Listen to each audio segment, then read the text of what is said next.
if you're going to do something, do it to the best that you can. If you want to be the best at something, you should always try to be the best. But you should always try to be the best that you can be at whatever it is. If you want to play video games, if you want to do music, if you want to be singing, if you want to be playing guitar, if you compare yourself to other people, it won't be good for you. But if you compare yourself to yourself and how far you've come and how far you can go, it will help.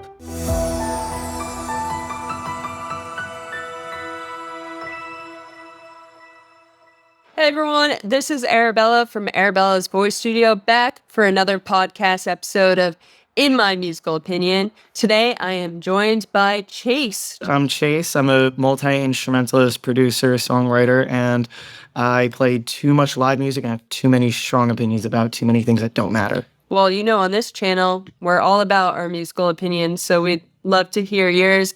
And I wanted Chase to come on today because we are approaching the end of wedding season. Like somewhere around there. In some companies, yeah, they're like, oh, we're done, finished our last wedding last week. And then other ones, they have those late weddings that go into like October or something of that nature. Yeah, well, people get married all year round. Yeah. But the high, I would say the high gigging seasons for wedding bands are probably through end of August, September. Like summer generally, like June, July, August, September are definitely the strong months for a lot of bands and a lot of companies.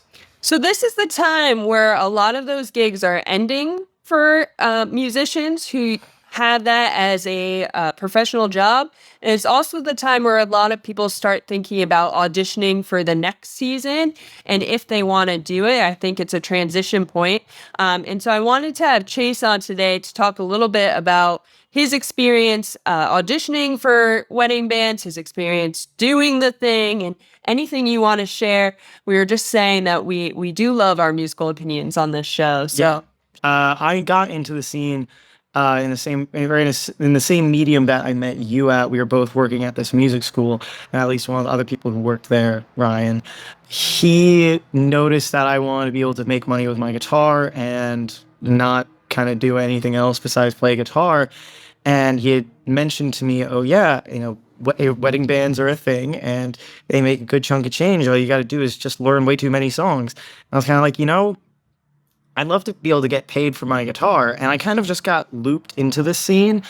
But I will definitely say there are not exactly better ways of getting into the scene. I will say there are ways to get into the scene that aren't getting thrust into it out of nowhere like I was. I don't definitely live for a challenge, but I was definitely thrust into it. I was like, oh my God, I have to do the thing, and I gotta have my guitar. So I was definitely stressed out about it. But I'd say if you're trying to get into the wedding band scene, it's a lot of fun and it's really cool. And especially if you find the right band, if you find the right company, it can be like a second, third, or whatever family for you. And working with those people can be really great. Just going in with expectations of things that you want out of it, and then knowing what things you'll have to deal with is really important, because I didn't know what I was going into, and I kind of just like realized, oh, this is cool, and I got very lucky. It's kind of funny. I've never heard someone who plays in a wedding band say, it was a really straightforward process, and I auditioned, I intended to do this, and now I'm in. I feel like it's always something, at least that I've heard, and transparently, I've never played in a wedding band, so all of this knowledge is like from people telling me their stories. Yeah, everyone kind of like falls into it one way from another. I'll say, so at least for me, like Ryan, he's awesome. You know him, he's awesome. So in like 2023, yeah, in 2023, he had told me about all this stuff. I was like, this sounds cool. I'd love to give it a shot. And he had me audition for his company. I did not make it in. I was not ready. I was far from ready. I like had a lot of experience under my belt of playing music live and learning songs and all sort of whatever. But I was young. I was a bit naive. So I like went for the audition. I learned the songs that I could. But it was just like I was young, inexperienced, and I didn't have enough like stuff under my belt. But later that summer, this one day after work, Ryan gives me a call. He's like, hey, me and my band are going to be playing at Lansdowne Pub. You want to come up and do a song or two? Emphasis on a song, a being singular or two meaning two. And I think, oh, one or two songs, low stakes. I know one or two songs. I can do that. And then I go to Lansdowne Pub and he has me do 3 1-hour sets. And I remember especially we were in the back room between sets, and he'd be like, okay, so do you know this song? I'm like, oh, I think I've heard of it. He's like, okay, we're doing it. I was like, I think I know it. He's like, we'll figure it out. Go get charts. Come on. And it was definitely a very high stress, but a lot of fun scenario. Like, it was a ton of fun being on that stage, and especially like middle of the summer of 2023, like straight after Red Sox game. And that place was packed. And I was just jumping around like a maniac, just playing a bunch. But like afterwards, the day later, after dealing with my hangover, Ryan gave me a call and he goes, hey, so here's what's up. You'd love to be able to do that stuff every weekend, right?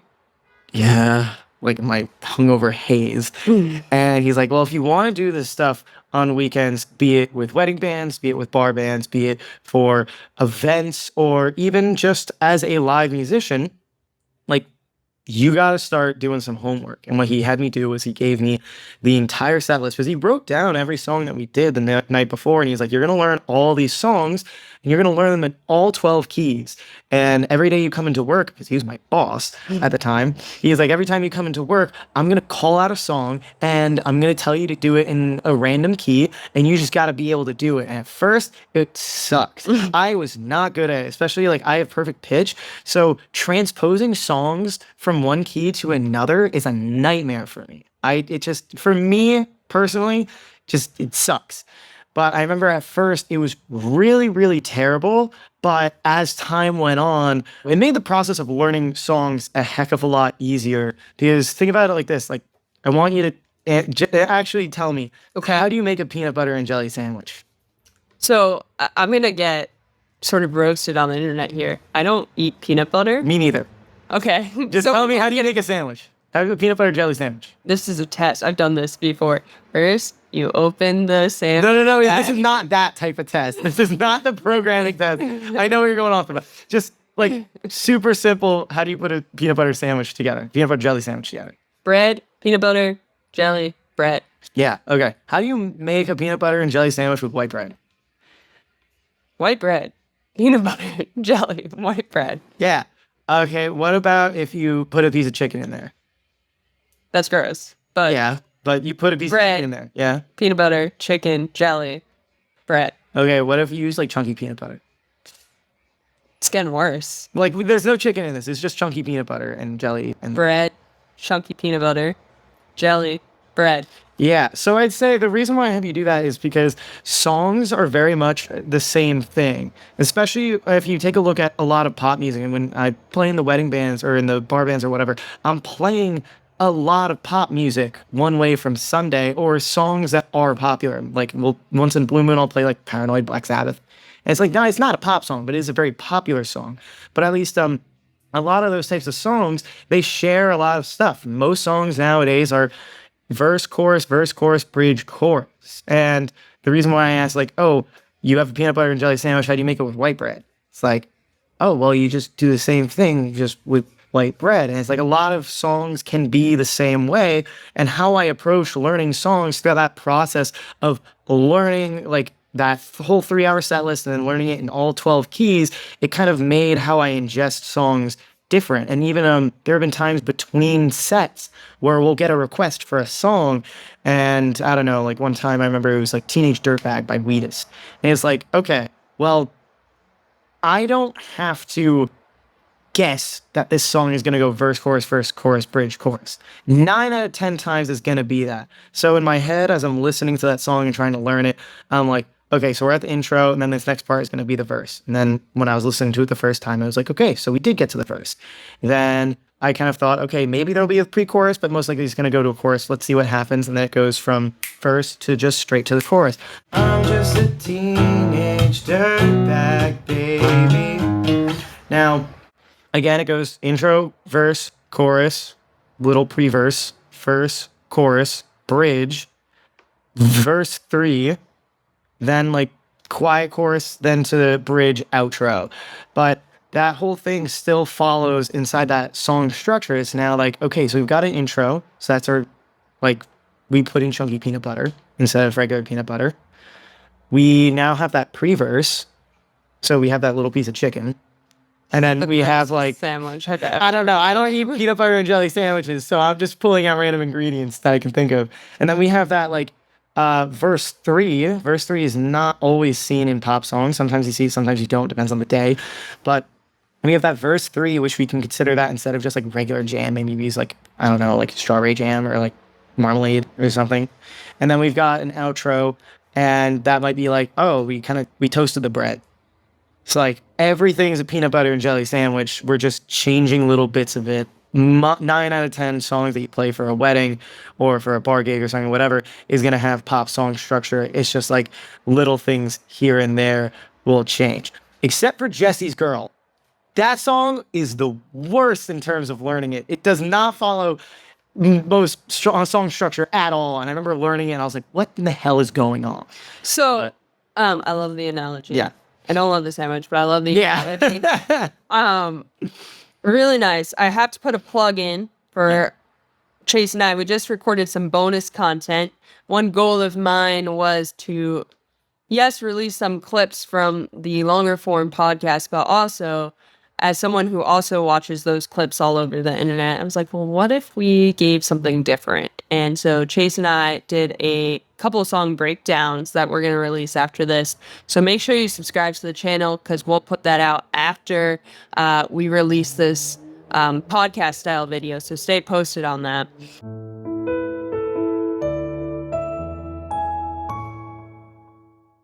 This episode is sponsored by AVS. Together, we are redefining what it means to be a musical community. Rather than a single central studio, our presence is woven into the fabric of our city. You'll find us in boutique practice rooms strategically placed at the heart of the action from Rock City Alston to across from the Symphony in Back Bay. We gather in local pubs, breweries, at local open mics, channeling our resources into getting singers out of the practice room and onto stages in the greater Boston area.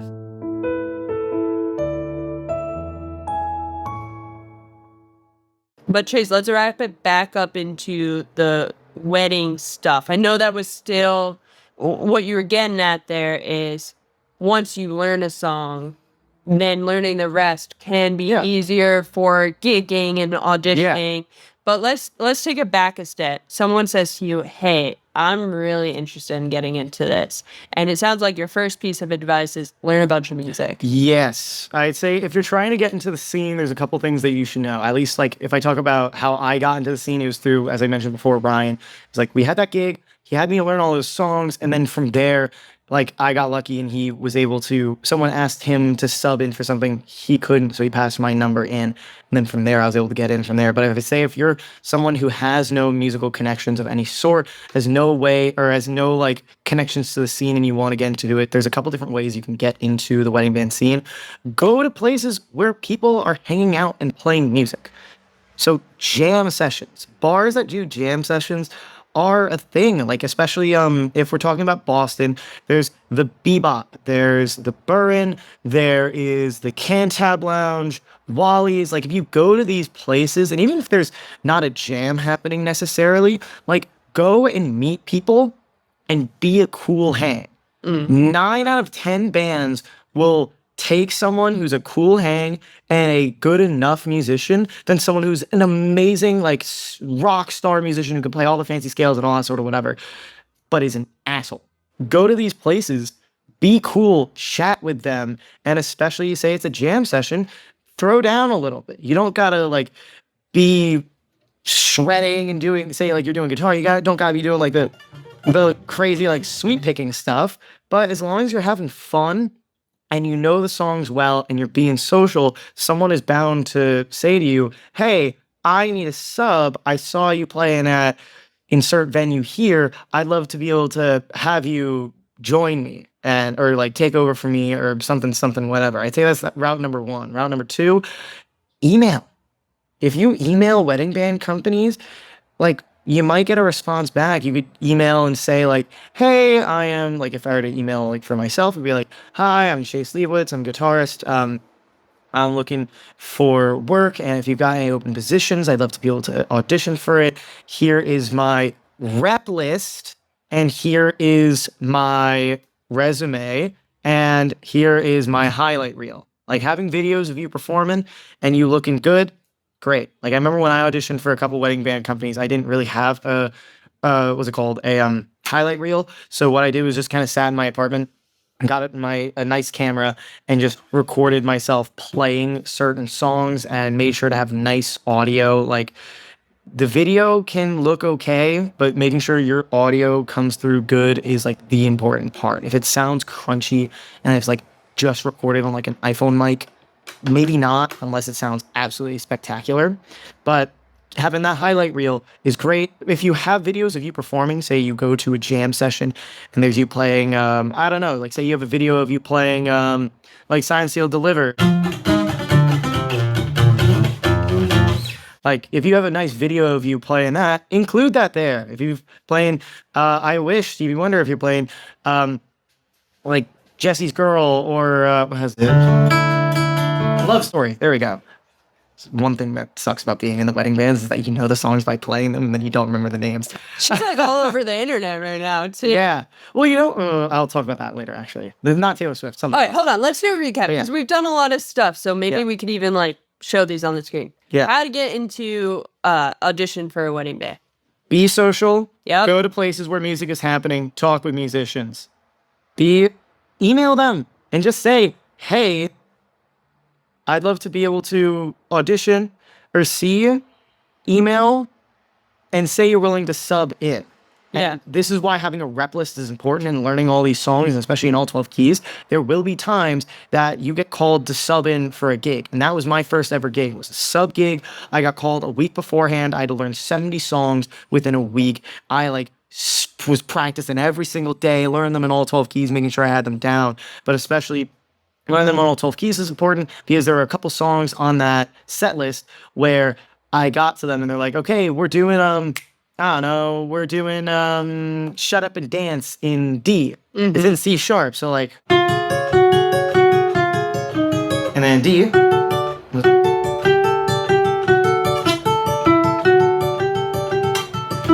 And even for the solo, like, if I do it again in D,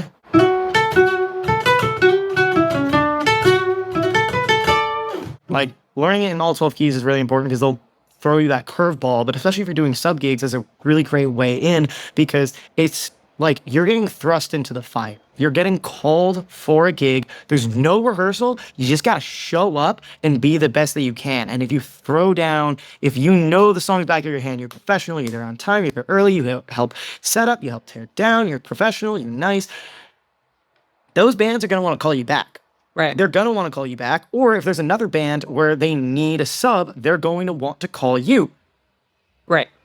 And then even from there, it could lead to an audition. It could lead to you getting the guitarist gig, or not guitarist gig, but like the job of guitarist in that band, or job of drummer, or whatever instrument you play. But I'd say, yeah, like going to places where there's music, emailing companies just saying, hey, I'd love to audition, or even emailing and saying, hey, I'd love to offer my services to sub in. And if you get called to sub, be awesome. Right. I think that's great advice. I have a controversial question for you. Oh, no. But at first sight, it's not that controversial. But is it cats or dogs? Because it's obviously cats. Well, I was going to say dogs, but I guess it is controversial. Yeah. But first I have to get on my soapbox first. Yes. Because it's the internet and people have to know where I stand. So soapbox. Yeah, if you take a look at my shirt here, it says Sing Theory.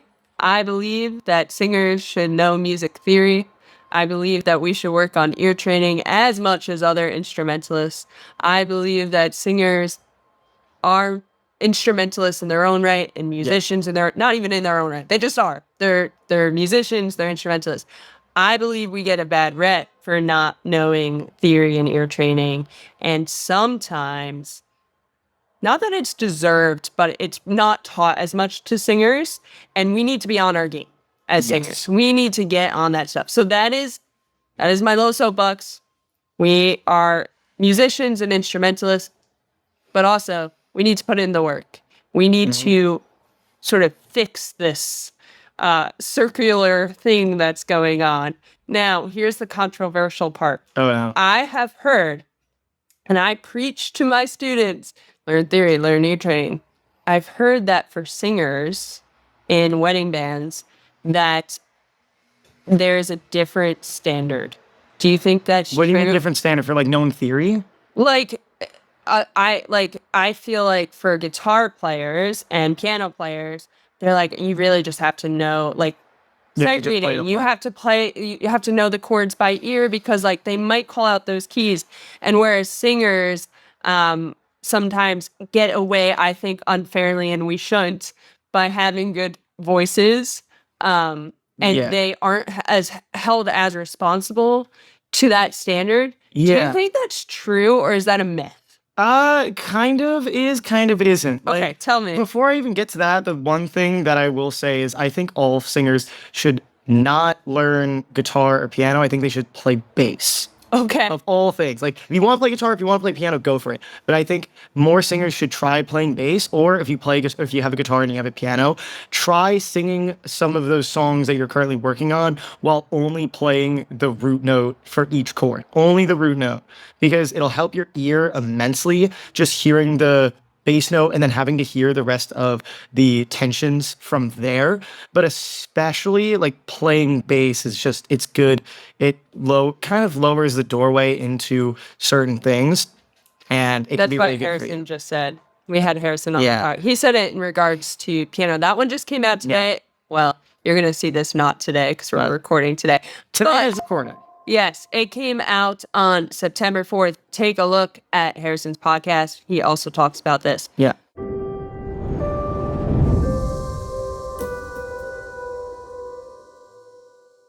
This episode is sponsored by Piano for the Vocalist.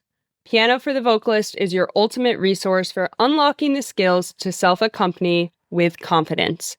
This largely free program is focused on teaching singers to use collaborative piano techniques for vocal performance rather than traditional piano skills, empowering you to accompany yourself with ease.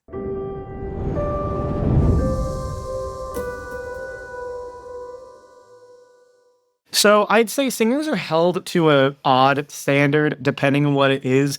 Like, I've been in some rather in my wedding band in particular, like, Rob is my singer and I love her. She's crazy talented. She's amazing. And she does all of the songs in the original key. I remember speaking with her. Yeah. I remember speaking with her about it, and she was like, well, the only reason why I do is just like most people don't feel like transposing. So there is a bit of pressure on her to be like, well, I gotta go, well, I just gotta sing the song, and because people aren't transposing, I gotta just figure it out. So she did have that pressure of I gotta be better, but it made her an amazing singer. Just be like, I gotta sing all these songs in their original key. I'm not gonna transpose it. So whatever, I just gotta run with it. So I'd say that there is an unfair pressure there of certain musicians just not wanting to transpose, because in other bands they transpose all of the songs. I played in bands where they had 3 or 4 singers, and when one singer would trade in for another to sing this song, it'd be like, oh well, now we're going to take it down like a fourth or so because it helps their voice. And I can understand, especially if you're doing like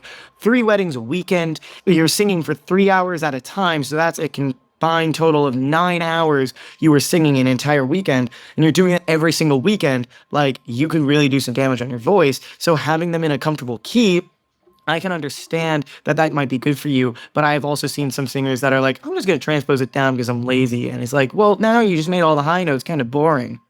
Okay, so here's my takeaways from that, and you tell me if I'm on par. It's only going to put you ahead to be able to do music theory and have some base level of ear training. Also, you want to rehearse to a point where you can do a lot of this music in the original key. Now, here's my little side note. If it is in a place that is out of your range to the point that is hurting your voice, also be an advocate. Yeah. It's allowed to change keys. And I always tell singers, like, if you're singing a song like Defying Gravity, then hitting that high note is kind of important because people know it.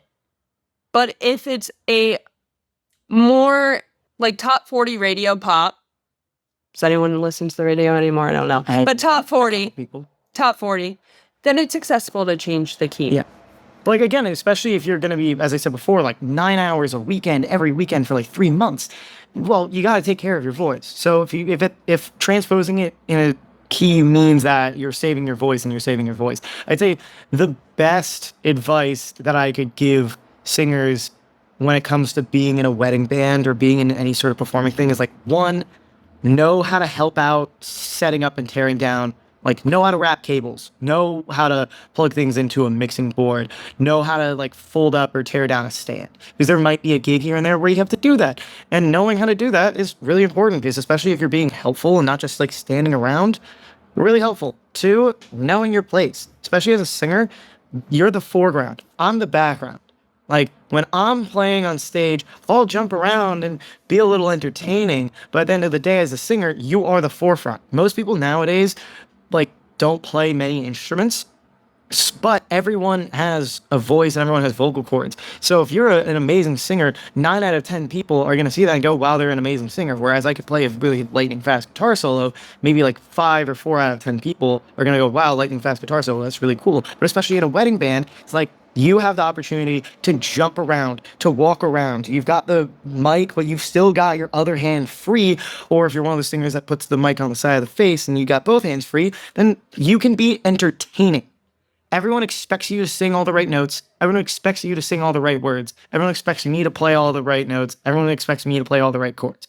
What they don't expect is for you to be entertaining.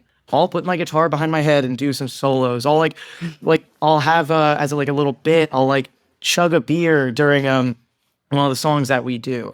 But with my singer, for example, like, we'll do what was it, levitating, for example, and there's that bridge section. I was like, something set my ass off, and I can't remember what the words are there, but our drummer will play it in like a 2/3 bossa feel, like.